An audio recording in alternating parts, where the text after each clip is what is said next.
सर्वसामान्यांसाठी सगळ्यांना सहज आणि सोप्या पद्धतीने संकल्प कसा करायचा याच्यासाठी ही पद्धत मी सांगत आहे।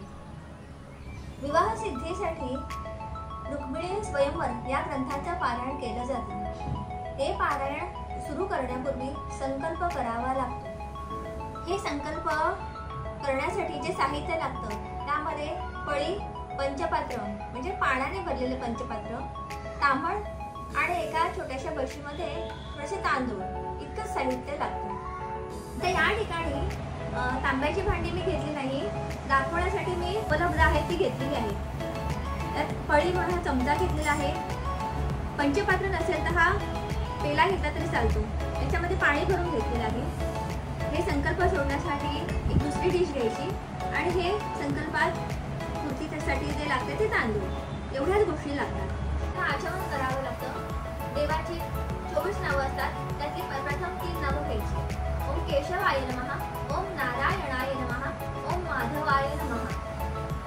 हे 3 नावं घेत असताना प्रत्येक नावाच्या वेळेला पळीतनं तळ हातावर पाणी घ्यायचं आणि ते प्यायचं। आणि चौथ्या वेळेला म्हणजे ओम गोविंदाय नमः म्हणताना ते पाणी तळ हातावरून बशीत सोडून द्यायचं।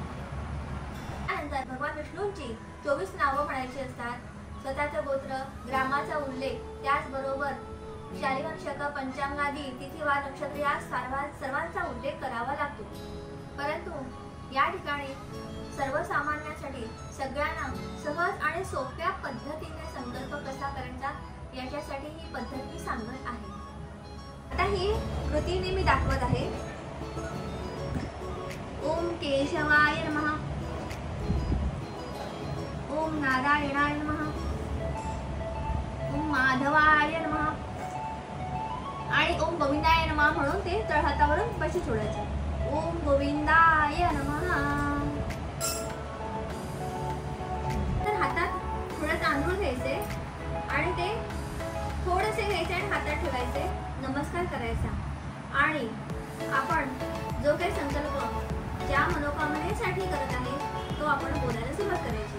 तर या ठिकाणी मी हा जो काही संकल्प असतो आपल्या मनामध्ये तो प्रत्यक्ष पेपरवर लिहून घ्यायचा।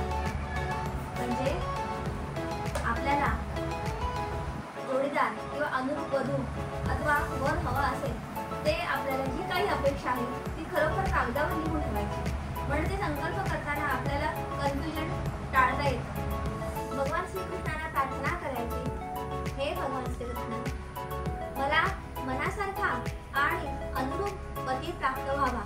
जर मुलगा असेल तर त्याने म्हणायचं, मला मनासारखी आणि अनुरूप अशी पत्नी प्राप्त होऊन माझा लवकरात लवकर विवाह संपन्न व्हावा, आमचा संसार सुखाचा व्हावा। याच्यासाठी रुक्मिणी स्वयंवर या ग्रंथाची पारायणे मी करणार आहे। ही पारायणे माझ्याकडनं निर्विघ्नपणे आणि लवकरात लवकर करून घ्यावी आणि माझी मनोकामना पूर्ण व्हावी, अशा पद्धतीने भगवान श्रीकृष्णाला मनोकामना सांगायची आहे। आणि त्यानंतर हे जे तांदूळ आहेत ते